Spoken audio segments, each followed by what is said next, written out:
working with him for 6 years. Every second you're waiting for his freedom, but it didn't happen. I sent the invitation to him to come to New Zealand. It was probably an audacious move, I think, to invite him. And of course I said, well, that's surely impossible. They're not going to let him out for a Writers' Festival event. The fact that he was detained by the Australian government over there certainly made us apprehensive about what the result of our attempts would be. This was really a long shot. We were never assured that this was going to happen, but it was out of despair. What do? You try everything you can. The circle on this was kept very, very small all the way through. Very few people knew that he was leaving. It was stressful. It was not guaranteed that I'd be able to leave PNG. I was not sure, even when I get in the plane. It was as if he was at the centre of a kind of whirlwind. So there was always a potential that things could go very, very wrong.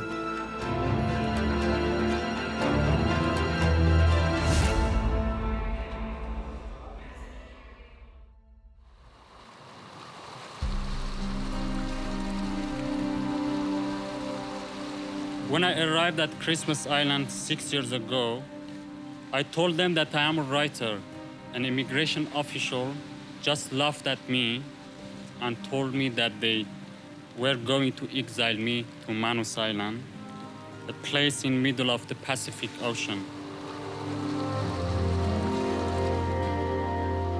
So much of Behrouz's life is about searching for a place where he belongs, where he's safe, where he can express himself, where he can write what he wants, where he can think what he wants, where he can say what he wants to say.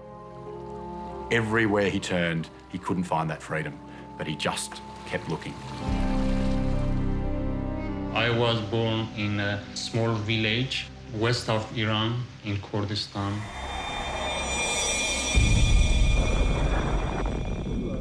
Behrouz Boochani grew up into war, born in the early 80s during the height of the Iranian and the Iraqi conflict. Iraq and Iran were fighting each other on Kurdistan land. For me, and those people who experience war, is, most horrible thing. He emerged out of a struggling background, and yet he made it to university in Tehran. He studied political science, became a journalist. So he was somebody who I think felt a strong degree of gratitude for the opportunities that he'd been given, but also a very strong desire to recognise and celebrate the Kurdish culture that he'd grown up into. Behrouz was an editor of a Kurdish magazine called Weria, which he was very proud of that work, but that work got him into trouble too with the Iranian authorities, and he was actually detained and interrogated. The Kurdish people always, they are on the watch and under pressure. You are not able to publish what you want.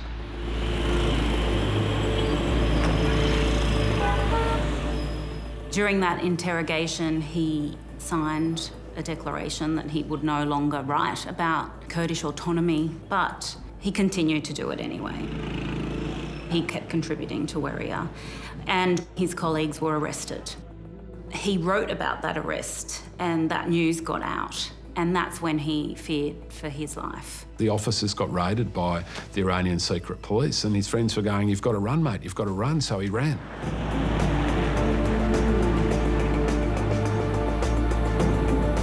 He left by plane, and then he travelled through Southeast Asia, getting to Indonesia.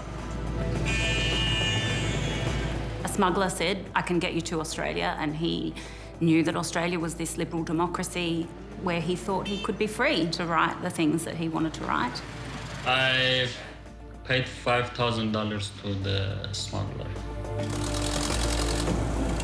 Then he had 2 boat trips to get here. First journey was really perilous. The boat sank, he almost drowned. The second boat journey, unfortunately, our boat got lost. So we were lost on the ocean for a week. He made it to Christmas Island 4 days after it was announced by the then Prime Minister that no further boat arrivals were going to ever be permitted on Australian soil. From this point forward, asylum seekers who arrive in Australia by boat will be sent to Papua New Guinea for processing and resettlement. The rules have changed. If you come by boat, you will never permanently live in Australia. 15 minutes. They have only 15 minutes. And so Behrouz almost immediately was sent to Manus. The greatest irony of the story of Behrouz Boochani is that if his first boat trip had succeeded, he'd probably be eking out a living in an outer suburb of Brisbane as we speak, and writing Kurdish poetry of an evening and seeking to get it published somewhere. So Behrouz ends up in detention from 2013. He's in the old detention centre for 4 years. The first 6 months, they didn't give us enough food, water, some basic things. And they forced us to stay in the line for hours just to get some food, a little food. This is one of the Oscars that normally 30 or 40 people are sleeping in. Behrouz finds himself at the end of the world. He also finds Reza Barati, who had grown up not too far from him in Iran. He shared an Iranian Kurdish background, and they were people whose connection was bolstered by the fact that they were so far from home. He was the most stronger person on Manus Island, but his heart still was like a very kind boy. You have been brought to this place here because you have sought to illegally enter Australia by boat. The new Australian government will not be putting up with those sorts of arrivals. When Scott Morrison came to Manus Island, he said that you will never have this chance to come to Australia and you must go back to your countries or stay here forever. If you have a valid claim, you will not be resettled in Australia. You will never live in Australia. If you choose not to go home, then you will spend a very, very long time here. When you're given a message saying that there is no hope for you, now or forever, this is obviously going to leave people with their backs against the wall.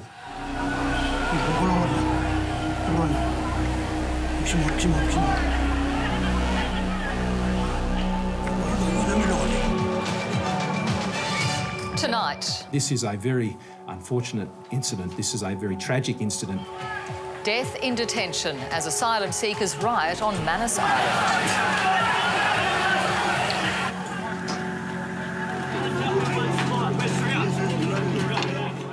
The dead detainee received a blow to the head, but the minister can't say who delivered it. Reza Barati is murdered. I mean, that sent a shockwave through the whole prison population. You can lose your life here. After the riots, people were silent completely.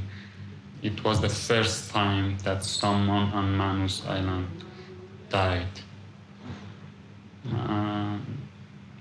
It was completely a tragedy. He wished to communicate his anger and his hurt to the broadest possible community. And sometimes... So he began using what he did have, which was a journalistic background and some basic communications technology, to start getting information and to start sending that information to journalists and activists in Australia. When I established my network, who might be able to get the word out. I've been coordinating a group called Writing Through Fences, which supports writers and artists in immigration detention. I got a message from a man on Manus who said there's a journalist on Manus, you should be in contact with him. Behrouz was using the internet room one morning once a week. His English was quite rudimentary at the time, so it was a difficult start, but he was writing short stories about what was happening. They were very affecting and very strong, and I was amazed when I first started reading his work. It wasn't really until 2015 that we got people to start publishing his work.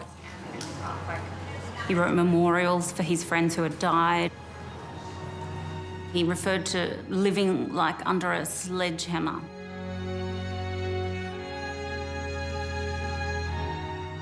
And I think that writing saved him from some of the worst of the mental health conditions that he was surrounded by.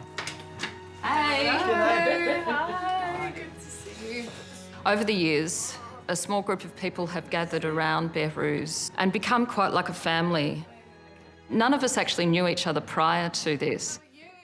Janet contacted me and said, look, here is a writer who is in exile and imprisoned. Can you come on board and can we get an international campaign going? He is an important thinker for Australia because he brings an amazing perspective. Yeah. The Behrouz Boochani that I've come to know is a man that is driven, has a sense of purpose and mission, very intense. From early on, we were pushing the Australian media and the literary community to actually look at his work. We needed to take that seriously. And then Geordie Williamson had read some of Behrouz's work and said that he was interested in looking at it. No one had actually broken through the carapace of silence that had grown up around the offshore solution. And I sent him a message saying, I'm a publisher and I would love if you could write a book. He had one very good translator, Munis Mansoubi, who was the first person to translate his work. It was Behrouz's idea to put me in touch with Omid, and we worked together on the book.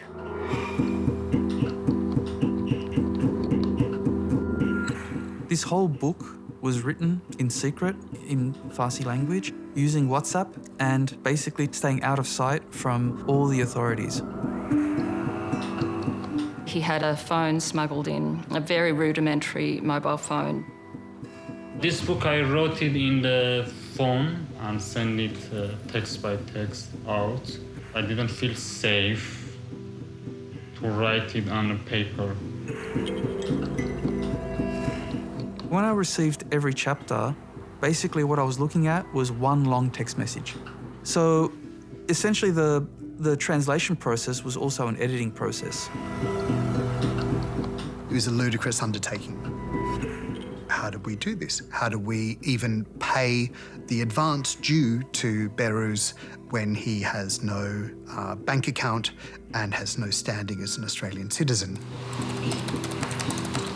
What I would get from Omid is material that came in JAGs. We'd suddenly get 15,000 words that would deal with, say, the near drowning off Christmas Island, and then you'd have silence.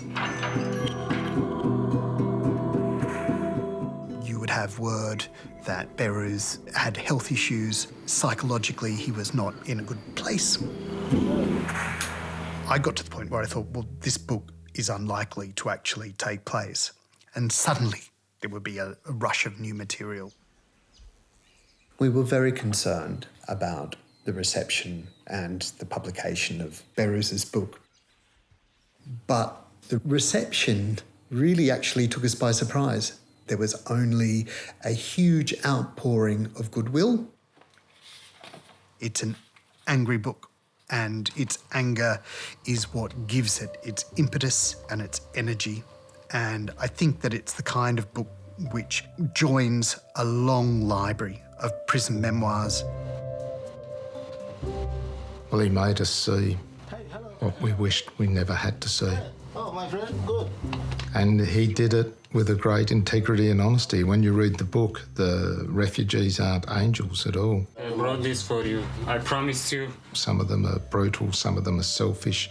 That's the power of what he did. I sign it for you. He didn't seek to glorify them or sanctify them. He presented them as human beings. And then we started to get to the end of year best books lists, and it was everywhere.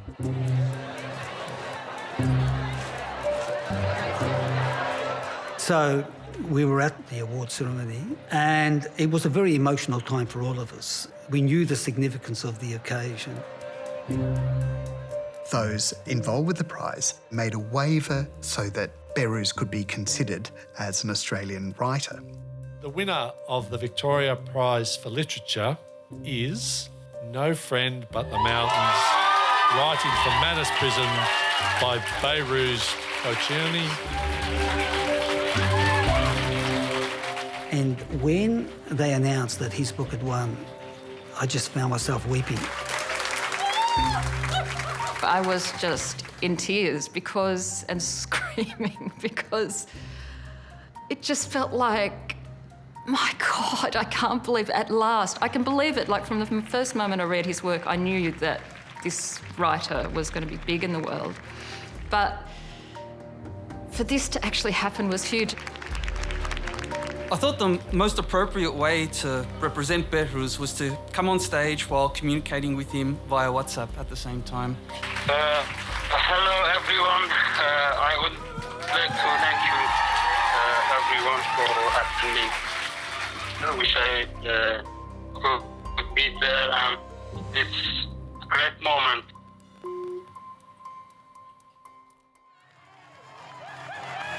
In the midnight hour, they cried more. On the night of the federal election in May last year, the men of Manus Island were actually watching the results. Scott Morrison's being praised by his party as a Liberal hero for pulling off a shock win for the coalition. And as it became apparent that there wasn't going to be a change in government, the mood descended into absolute despair. It was a big shock. Many people were crying. They had fully expected that with a change in government, that they would be part of the New Zealand solution. New Zealand had agreed to take 150 asylum seekers per year. After the election, they relocated us to Port Moresby. And so Manus prison camp wasn't exist anymore. And I thought that I have done what I wanted to do. You know, I did my work.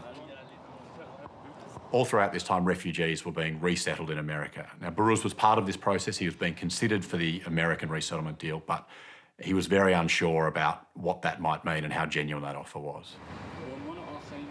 With America, it was not completely finalized, and it was difficult to trust in that system. We were always thinking of ways of helping the men on the island, generally speaking, and Behrouz in particular. We came up with the possibility that he be invited to New Zealand. Our mission is to bring writers and readers together and to bring the best writers to Christchurch, and Behrouz ticked all of those boxes. So it was a no-brainer for us to invite him.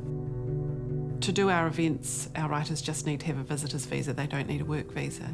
So once Behrouz had our invitation, he was able to go through all of the legal processes to apply for a visa. And he had the documents which would enable him to enter New Zealand, but anything could go wrong. This was a really brave plan, and the risks were enormous. If this had gone wrong, the repercussions for Behrouz were very, very serious. So I worked with a local travel agent to book Behrouz's flights, and it was quite stressful trying to find which ones didn't go through Australia. And we did find one that went through the Philippines. Behrouz didn't have a visa for Australia. If he had landed at an Australian airport without a visa, there was a very real chance that he was going to be arrested, detained, put into immigration detention and sent straight back. Just give me your itinerary. Yeah, I have yeah. your Auckland visa. Oh, that is visa. Let me know. That's fine. I'll need this as well. So you just give me 2-3 minutes and I'll just have to. We were losing time. I just need to say if it's okay to go. So it was really stressful. The start date of the visa is 16th November, and it's a single visa. They had to check with New Zealand immigration system to find out that my ticket or everything is fine, it's legal. Okay, thank you very much. It's all good to go now. When I walked through security to get in the plane, still I was not sure that really I'm leaving this country. And it was possible that even when I arrived in Philippines, they deport me back to Port Moresby. It was fraught. We were waiting for the moment that he safely landed in New Zealand. Plane landed, passengers came through, pilots came through, the cabin crew came through, everyone was gone. There was nobody left in this airport, and we still hadn't seen Behrouz. There he is. And then 40 minutes, 50 minutes, maybe an hour after everybody else, he finally emerges, all by himself. Behrouz was free. It's so nice to see you, my friend. Is this man standing on his feet? I knew it had taken him 30 hours just to get to New Zealand. And the international media were there, and his phone was buzzing all the time. Everybody wanted to speak to him. How does freedom feel, Behrouz? I think I should have a smoke first. It was an occasion that I think none of us will ever forget. Just seeing Behrouz like free and safe. I think it is the first time that I feel that I'm happy because I survived, you know. I think it is a great moment for me. Yeah. I was running for a long time. When I say running, I mean struggling, fighting. And it was the first time I felt that this story at least finished for me. I think he needed to leave that place. He was exhausted. He had nothing left in that place, but it's hard for him knowing that there are still people stuck in that limbo for whom there is an uncertain future.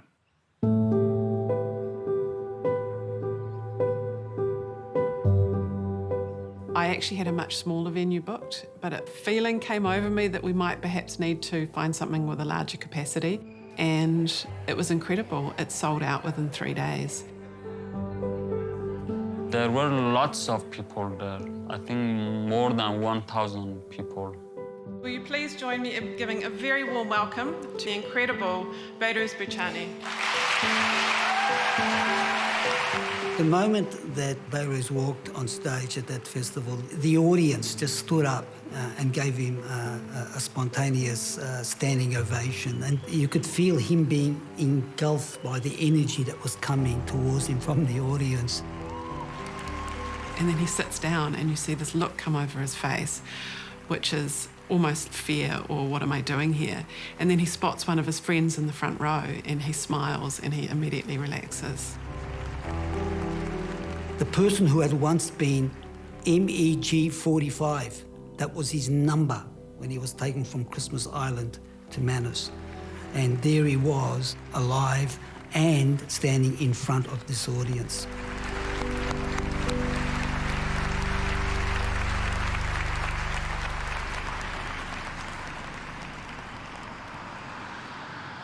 Behrouz has an extraordinary network.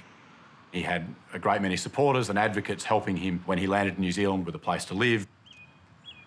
It didn't take him long to see that this is the sort of place where I want to begin my new life.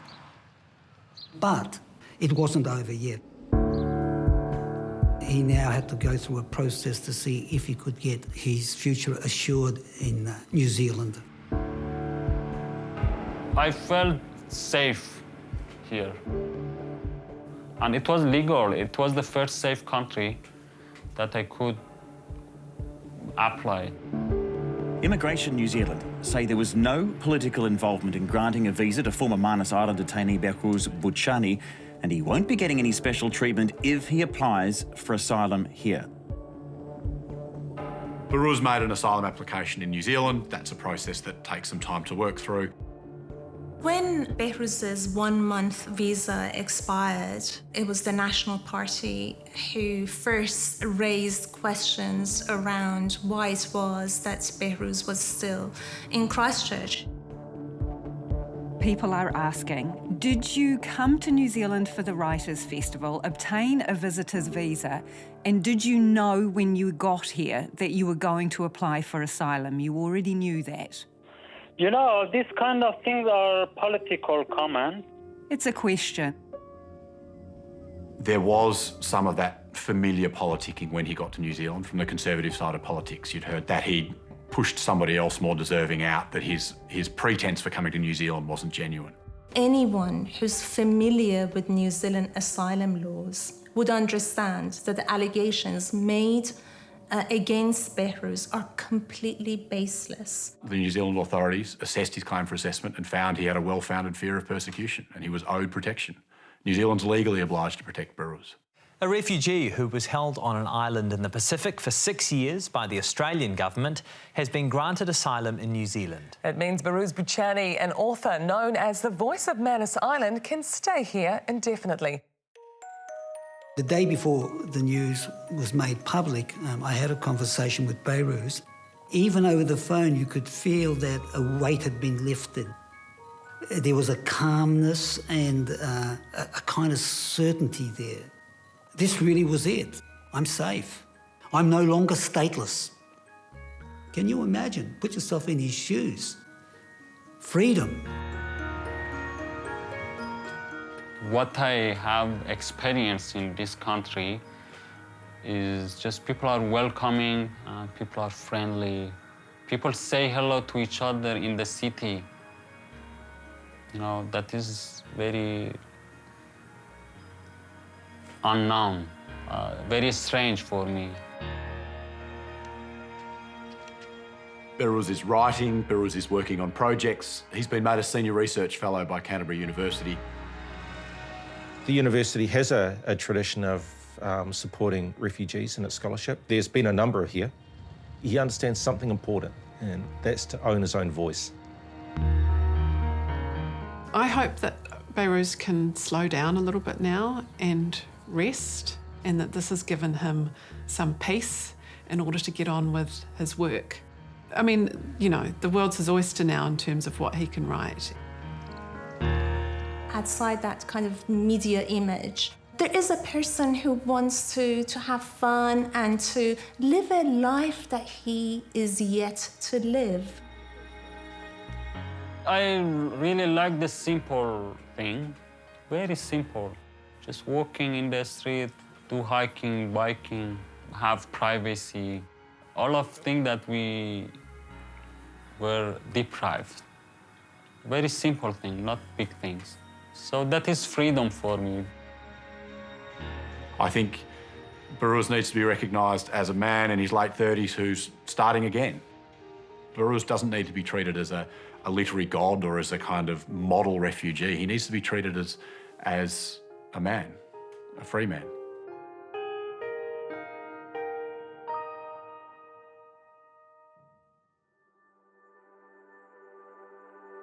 I feel deeply that I belong to the earth. I belong to nature, and I believe in solid ground. I think we are human and don't have any shelter but humanity. I have had people from around the world and Australia sending messages to me, sharing their kindness with me, and I think that I belong to this world, and I belong to the humans beyond the political borders. I am a free man.